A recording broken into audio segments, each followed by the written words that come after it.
আসসালামু আলাইকুম গাইস, আমি রুনা। আজকে আমি আপনাদের সামনে নিয়ে এসেছি আলো চালের আটা দিয়ে বড়া রেসিপি। তো আপনারা তো অনেক ধরনের বড়া খাইছেন, এবার চালের আটার বড়া খেয়ে দেখবেন কেমন টেস্ট লাগে। আপনাদের মাঝে সুন্দর করে আমি টিপসটা বোঝানোর চেষ্টা করেছি। আশা করি ভিডিওটা আপনাদের সবার ভালো লাগবে। তো চলুন শুরু করা যাক। তো প্রথমে আমি নিয়ে নিলাম আলো চালের আটা। এগুলোকে আমি ডিপ ফ্রিজে রাখছিলাম, আবার ডিপ ফ্রিজ থেকে বাইর করে আমি আধা ঘন্টার মতো রেখে দিয়েছিলাম ঠান্ডা হওয়ার জন্য। তো আপনারা চাইলে মেশিন থেকে ভাঙানো আটা দিয়ে সাথে সাথে এই বড়াটা বানিয়ে নিতে পারেন। তো এই আটার মধ্যে আমি দিয়ে দিলাম আদা, রসুন, পেঁয়াজ ও কাঁচামরিচ বাটা। আপনারা চাইলে ঝালের পরিমাণটা কম বা বেশি করে নিতে পারেন। তো এখন এর মধ্যে দিয়ে দিচ্ছি আমি 1 চামচ হলুদের গুঁড়া ও 1 চামচ লবণ। আপনারা চাইলে আপনাদের স্বাদ মতো লবণ নিতে পারেন। তো এখন এগুলোকে আমি আটার মধ্যে ভালোভাবে মেখে নিব, দেখতেই পাচ্ছেন। তো এর মধ্যে এখন আমি দিয়ে দিচ্ছি হালকা কুসুম গরম পানি। আপনারা পানিটাকে হালকা কুসুম গরম করে নেবেন, ঠিক আছে? বেশি গরম পানি দেবেন না, তাহলে হচ্ছে যে বড়াটা হবে না। এখন অল্প অল্প করে পানি দিয়ে আমি আটাটাকে মেখে নেব। যেভাবে রুটি পিঠা বানায় রুটি পিঠার মতো আটার বলটা করে নেব। তো দেখতেই পাচ্ছেন আপনারা, আমি অল্প অল্প করে পানি দিচ্ছি আর আটাটাকে মেখে নিচ্ছি। একবারে বেশি পানি দিতে যাবেন না, তাহলে হচ্ছে যে হবে না, নষ্ট হয়ে যাবে আটাগুলো। এজন্য আপনারা অল্প অল্প করে পানি দিবেন, ধৈর্য সহকারে আটাটাকে গুলিয়ে নেবেন। তো দেখতেই পাচ্ছেন আমার হয়ে গেছে।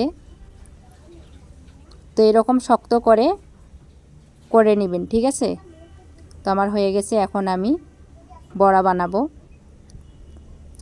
তো হাতে একটু তেল মেখে নেবেন আর আস্তে আস্তে করে গোল গোল করবেন। আর লম্বা শেপ দিতে পারেন, আবার হচ্ছে যে গোল গোল করেও আপনারা রাখতে পারেন। আপনাদের মন মতো আপনারা করে নিতে পারেন।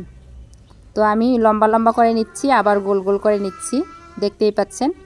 আপনারা চাইলে লম্বা লম্বা শেপ বা গোল গোল শেপ, আপনাদের যেটা পছন্দ, আপনাদের পছন্দ মতো বড়াগুলো বানিয়ে নিতে পারেন, ঠিক আছে? তো আমি লম্বা করেও নিচ্ছি, আবার গোল গোল করেও নিচ্ছি। দু রকমেরই বড়া বানাচ্ছি আমি, দেখতেই পাচ্ছেন আপনারা। তো এরকম করে আমার সবগুলো বড়া আমি বানিয়ে নিলাম।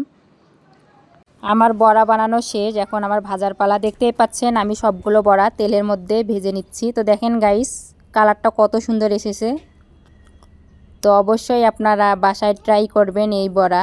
এই বড়া কিন্তু খাইতে অনেক টেস্ট, ঠিক আছে? মসমসে।